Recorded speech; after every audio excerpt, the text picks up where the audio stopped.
Թուրքական Անտալիայում կողք կողքի նստեցին Հայաստանի, Ադրբեջանի ու Վրաստանի արտաքին դիվանագիտության ղեկավարները։ Իսկ ինչ տվեց այդ հարթակը հայ-ադրբեջանական բանակցություններին։ Էական ոչինչ։ Ադրբեջանական պահանջներ, հայկական պարզաբանումներ, կարճ ասած դարձյալ փակուղի։ Հայաստանի սահմանադրությունը պետք է փոխվի, Բայրամովի այս պնդմանը հակադարձեց մեր երկրի արտգործնախարարը, ասաց մեր մայր օրենքում տարածքային պահանջներ Ադրբեջանից չկան։ Նաև հիշեցրեց խաղաղության փաստաթուղթը։ Այնտեղ ամրագրված է, որ կողմերը չեն կարող հղում անել իրենց ներքին օրենսդրությանը։ Բացի այդ, երկրները ճանաչում են միմյանց տարածքային ամբողջականությունը։ Միսկի խմբի լուծարման պահանջն էլ կրկնեց Բայրամովը։ Միրզոյանը ասաց, պայմանագրի ստորագրումից 10 րոպե հետո կարող է այդ հարթակը լուծարվել։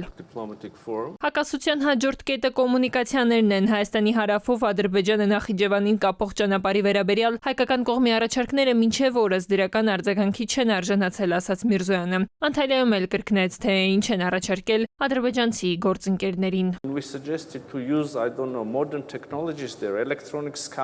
Առաջարկել ենք կիրառել ժամանակակից տեխնոլոգիաները, էլեկտրոնային սկաներներ, որոնք թույլ կտան մեզ խուսափել ապրանքների ֆիզիկական ստուգումից, կիրառել էլեկտրոնային հայտարարագրեր։ Այս տեղեկատվությունը կարող են փոխանակել համապատասխան կառույցները, ինչը թույլ կտա ունենալ այդ տրանզիտը առավելագույն արագությամբ, բայց դրական պատասխան չկա։ Դրական պատասխան չկա, որովհետև Ադրբեջանում հետոից են վախենում։ Բայրամովը ձևակերպում է, մտավախություն ունեն, որ Հայաստանում իշխանափոխությունից հետո խնդիրներ կարող են լինել, ինչպես 30 տարի առաջ, երբ հակամարտությունը սկսվեց ու Նախիջևանի ինքնավար հանրապետությունը դարձավ այս իրավիճակի գերին։ Հենց այդ պատճառով էլ մեզ համար շատ կարևոր է, որ սա լինի անխոչնդոտ անցում բոլոր անհրաժեշտ երաշխիքներով, որ այս իրավիճակը այլևս ենթակա չլինի փոփոխության եւ կախված չլինի Հայաստանում քաղաքական փոփոխություններից։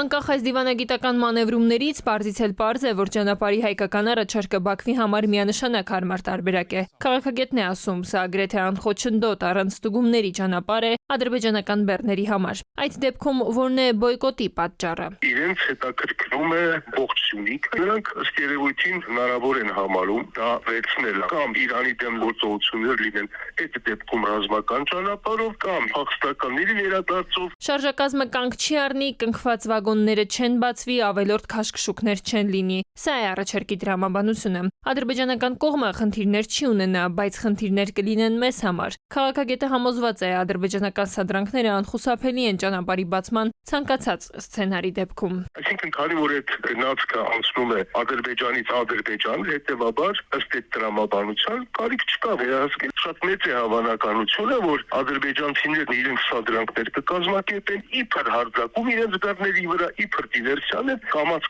այդ միջանցքը կվերցնել այնպես, ինչպես արեցին Լաչինի միջանցքի դեպքում։ Ուզում են մեր երկրում իրենց զգալ ինչպես տանը, անարգել մուտք են ուզում։ Բայրամովը հիշեցնում է նոյեմբերի 9-ի փաստաթղթի 9-րդ կետը։ Ադրբեջանցին մոռանում է մյուս կետերը, որոնք անտեսում է իր երկրի դիվանագիտությունը ու ոտքի տակ տալիս։ Տիգրան Յուրգենյան, ժամը լրատվական։